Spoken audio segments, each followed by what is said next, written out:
Belagavi DCC bank ಚುನಾವಣೆ, KMF ರಾಜ್ಯಾಧ್ಯಕ್ಷ ಸ್ಥಾನದ ಮಟ್ಟಿಗೆ ದೊಡ್ಡ ಪೈಪೋಟಿ, ಒಂದು ಚುನಾವಣಾ ಕಾವು ಯಾಕಿರುತ್ತೆ?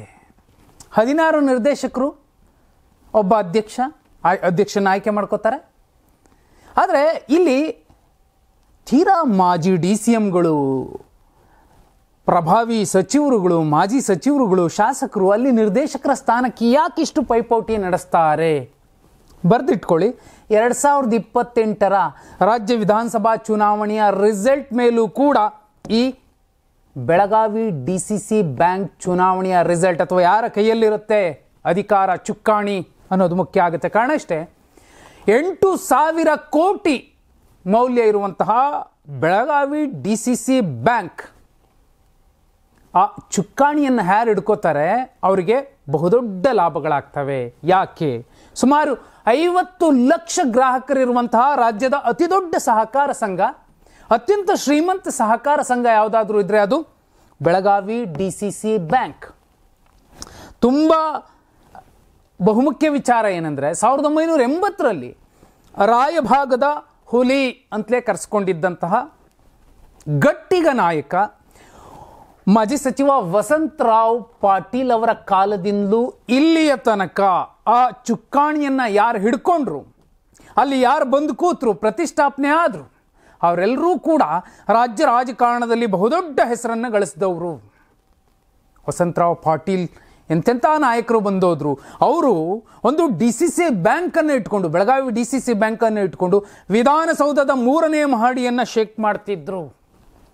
2028ಕ್ಕೆ ಖಂಡಿತವಾಗಿಯೂ ಬೆಳಗಾವಿಯ ನಾಯಕರು, ಸತೀಶ್ ಜಾರಕಿಹೊಳಿ ಅವ್ರಿಗೂ ಅವಕಾಶ ಸಿಗಬಹುದೇನೋ, DCM ಅಥವಾ CM ಸ್ಥಾನದಲ್ಲಿ ಬಂದು ಕೂತ್ಕೋತಾರೆ.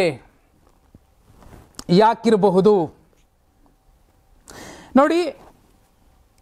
ಈಗಲೂ ಅಷ್ಟೇ MLC ಆದವರು ಅವಿರೋಧ ಆಯ್ಕೆ ಆಗಿದ್ದಾರೆ, ಶಾಸಕರ ಸಚಿವರುಗಳ ಮಕ್ಕಳು ಅವಿರೋಧ ಆಯ್ಕೆ ಆಗಿದ್ದಾರೆ. DCM, ಮಾಜಿ DCM ಲಕ್ಷ್ಮಣ ಸವದಿ ಅವರು ಕೂಡ ಅಥಣಿ ಕ್ಷೇತ್ರದಿಂದ ನಿರ್ದೇಶಕರಾಗಿ ಚುನಾವಣೆಗೆ ನಿಂತಿದ್ದಾರೆ. ಅವರು ಅವಿರೋಧ ಆಯ್ಕೆ ಆಗುವಂತಹ ಸಾಧ್ಯತೆಗಳಿತ್ತು. ಕೊನೆ ಗಳಿಗೆಯಲ್ಲಿ ಒಂದು ಸ್ವಲ್ಪ ವ್ಯತ್ಯಾಸ ಆಯಿತು. ಆದರೆ ಒಂದು ಬೆಳಗಾವಿ DCC ಬ್ಯಾಂಕ್ನ ಲೆಕ್ಕಾಚಾರ ಹೇಗಿರುತ್ತೆ ಅಂದರೆ, ಅಲ್ಲಿನ ಬಹುಪಾಲು ನಾಯಕರ ಸಕ್ಕರೆ ಕಾರ್ಖಾನೆಗಳಿದ್ದಾವೆ. ಆ ಸಕ್ಕರೆ ಕಾರ್ಖಾನೆಗಳಿಗೆ ಸಾಲ ಸಿಗುವಂಥದ್ದು ಇದೇ DCC ಬ್ಯಾಂಕ್ನಿಂದ. ಆದರೆ ಇಲ್ಲಿ ಹೇಗಾಗಿದೆ ಅಂದರೆ, ಒಂದೇ ಬೋನ್ನಲ್ಲಿ ಹುಲಿ ಮತ್ತು ಚಿರತೆ ಎರಡೂ ಕೂಡ ಒಟ್ಟಿಗೆ ಸೇರ್ಕೊಂಡಿದ್ದಾವೆ.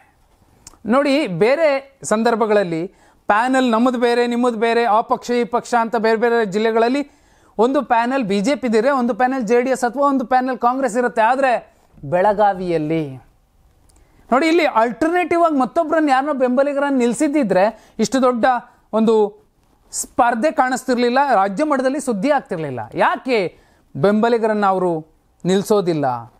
ಪ್ರತಿಸ್ಪರ್ಧಿಗಳು ಸೃಷ್ಟಿ ಆಗ್ತಾರೆ. ಒಬ್ಬ ಈ ಚುನಾವಣೆಯ ನಿರ್ದೇಶಕನಾಗಿ ಆಯ್ಕೆ ಆದರೆ ಮುಂದಿನ 2-3 ಟರ್ಮ್ಗಳಲ್ಲಿ ಆತ ಆ ವಿಧಾನಸಭಾ ಕ್ಷೇತ್ರದ ಅಭ್ಯರ್ಥಿಯಾಗಿ ಕಣಕ್ಕಿಳಿತಾರೆ. ಯಾಕಂದರೆ 16 ಕ್ಷೇತ್ರಗಳೇನಿದ್ದಾವೆ, ಅಷ್ಟು ಕ್ಷೇತ್ರಗಳ ಯಾವುದಾದ್ರು ಎಕ್ಸಾಂಪಲ್ ತಗೊಳ್ಳಿ, ಅಷ್ಟರ ಮಟ್ಟಿಗಿನ ಸಂಪನ್ಮೂಲ ಇರುವಂತಹ ಸಹಕಾರ ಬ್ಯಾಂಕ್ ಇದು. ಇದೇ ಕಾರಣಕ್ಕೋಸ್ಕರನೇ ನೋಡಿ, ಸಕ್ಕರೆ ಕಾರ್ಖಾನೆಗಳು ಯಾರ್ಯಾರ ಕೈಯಲ್ಲಿದೆ, ಯಾಕೆ ಅಲ್ಲಿನ ಸಕ್ಕರೆ ಕಾರ್ಖಾನೆಗಳು ಬೇರೆ ಜಿಲ್ಲೆಗಳು ನೋಡಿ, ದಕ್ಷಿಣದಲ್ಲಿ ಅತಿ ಹೆಚ್ಚು ಕಬ್ಬು ಬೆಳೀತಾರೆ. ಆದರೆ ಅದನ್ನು ಮೀರಿಸುವಂತಹ ಸಕ್ಕರೆ ಕಾರ್ಖಾನೆಗಳು ಉತ್ತರದಲ್ಲಿ, ಅದರಲ್ಲೂ ಮುಖ್ಯವಾಗಿ ಬೆಳಗಾವಿ ಭಾಗದಲ್ಲಿ ಹಾಕಿದಾವೆ. ಕಾರಣ ಇದೆ. ಆದರೆ 2028ರ ರಾಜ್ಯ ವಿಧಾನಸಭಾ ಚುನಾವಣೆಯ ರಿಸಲ್ಟ್ಗೂ ಈ DCC ಬ್ಯಾಂಕ್ನ ಚುಕ್ಕಾಣಿಗೂ ಏನು ಸಂಬಂಧ ಇದೆ? ನಾನು ಆರಂಭದಲ್ಲೇ ಹೇಳಿದೆ, ರಾಯಭಾಗದ ಹುಲಿ ವಸಂತರಾವ್ ಪಾಟೀಲ್ರಿಂದ ಹಿಡಿದು ಇತ್ತೀಚೆಗೆ 2019ರಲ್ಲಿ ರಮೇಶ್ ಜಾರಕಿಹೊಳಿ ಅವರು ಮತ್ತು ಲಕ್ಷ್ಮೀ ಹೆಬ್ಬಾಳ್ಕರ್ ಅವರ ನಡುವಿನ ಇಂಥದ್ದೇ ಒಂದು ಸ್ಥಾನಕ್ಕೋಸ್ಕರ ಏನು ಜಂಗಿ ಕುಸ್ತಿ ನಡೀತು, ಅದು ವಿಧಾನಸೌಧದ 3ನೇ ಮಹಡಿಯಲ್ಲಿ ಕೂತಿದ್ದಂತಹ ಕಾಂಗ್ರೆಸ್ JDS ಮೈತ್ರಿ ಸರ್ಕಾರವನ್ನು ಕೆಡವಿತ್ತು.